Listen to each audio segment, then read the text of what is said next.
එතකොට දැන් මේ එකතු වෙච්ච ලේ මේකෙන් පල්ලෙහාට වැටෙනවනේ මෙතනොත් පල්ලෙහාට වැටෙනවා. ඊට පස්සේ තමයි සංස්ථානික මහා ධමනි දිගේ යන්නේ.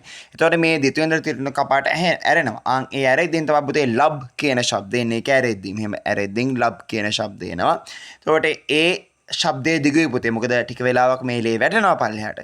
ඊට පස්සේ මේක ඇතුළට ලේ ගිහිල්ලා ඒක වැහෙද්දී ඇරෙද්දීන් වැහෙද්දී මේක හැදි තමයි ඩප් කියන ශබ්දේ එන්නේ. කියන්නේ අඩසද කපාට වැහෙද්දීන් ඩප් කියන ශබ්දේ එනවා. මේ අපේ මොනවාද දිතෙන්ඩ තුන්න කපාට වැසිද්දිින් ලබ් කියන ශබ්දයන මතක තියාගන්න ලබ් කියන ශබ්දය ඉතා දිගු ශබ්දය. එතනින් එහාට අපි කතා කරන්න ගියපුහාම මේකේ රුධිර සංසරණය වෙන විදිහ පුතේ මෙතනදී මතක තියාගන්න ඕන දේවල් කිහිපයයි. එකක් හදවතින් ඉවතට රුධිරය යනවා නම් පුතේ මේවා ධමනී කියලා කියනවා අපි. ඊට පස්සේ පෙනහළු වලට සම්බන්ධයි නම් ඒ හැම එකටම පුප්පුෂීය කියන වචනේ එන්න ඕන. පුප්පුෂීය කියන වචනේ එන්න ඕන. ඊට පස්සේ පුතේ අක්මාවට සම්බන්ධයි නම් ඒ හැම එකටම යාකෘතික කියන වචනේ එන්න ඕන. යාකෘතික කියන වචනේ එන්න ඕන. ඊට පස්සේ පුතේ යම් දෙයක් වග්ගඩු වලට සම්බන්ධයි නම් ඒ හැම එකටම වෘක්කීය කියන වචනේ එන්න ඕන. අන්ත්‍ර වලට සම්බන්ධයි නම් ආන්ත්‍රික කියන වචනේ එන්න ඕන. හරි. දැන් අපි ඉක්මනට හදවතෙන් ලේ යවමු. හදවතේ මං කිව්වා පුතේ අර විදිහටම කුටීර 4යි. හරි කුටීර 4යි. පුතේ මේකේ තමයි පිරිසුදු ලේ තියෙන්නේ. ඔන්නේ පිරිසුදු ලේ මෙන්න මේ කියන සංස්ථානික මහා ධමනින් එළියට ඇවිල්ලා ඉහළට සහ පහළට යනවා. මෙන්න මේ පහළට ආපුවම මුලින් මෙයාට හම්බ වෙන්නේ මොනවාද? හරි.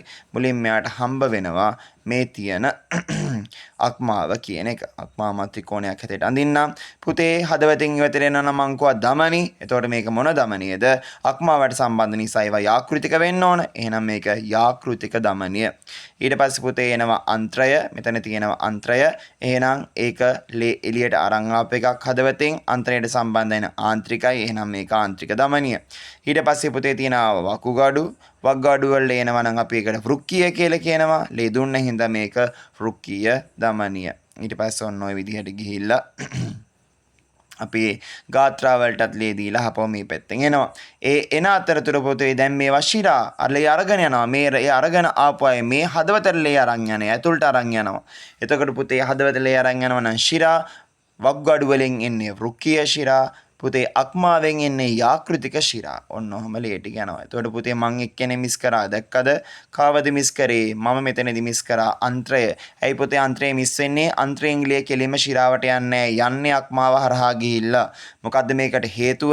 පුතේ අන්ත්‍රයේ තියෙනවා ආහාර ජීර්ණයෙන් ආපු ග්ලූකෝස්. ඒ ග්ලූකෝස් වැඩිපුර තියෙනවා පුතේ අක්මාවේ තැම්පත් කරලා තමයි යන්න ඕන හදවත ඇතුළට යද්දී. ඉතින් අක්මාව ඒවා ග්ලයිකෝජන් විදිහට තැම්පත් කරන් අක්මාව හරහා ගිහිල්ලා තමයි යන්නේ. ඒ හින්දා මේක අක්මාවට සම්බන්ධයි.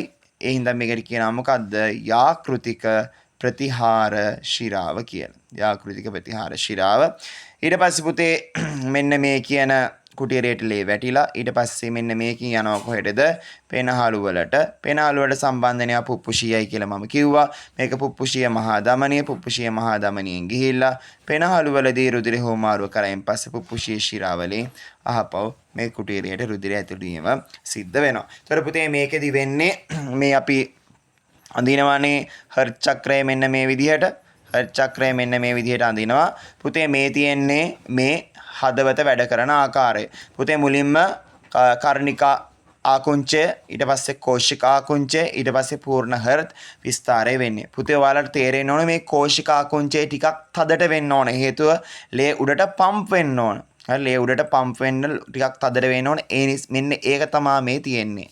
ඒක තමයි අපි කියන්නේ කෝෂිකා ආකුංචය. මේක ඇවිල්ලා කර්ණිකා ආකුංචය. මේක තමයි පුතේ හදවතේ බ්‍රේක් ගන්න එක. මේ දෙන්නම ලිහිල්ලා ඉන්න තැන පූර්ණ හර්ට් විස්තරය.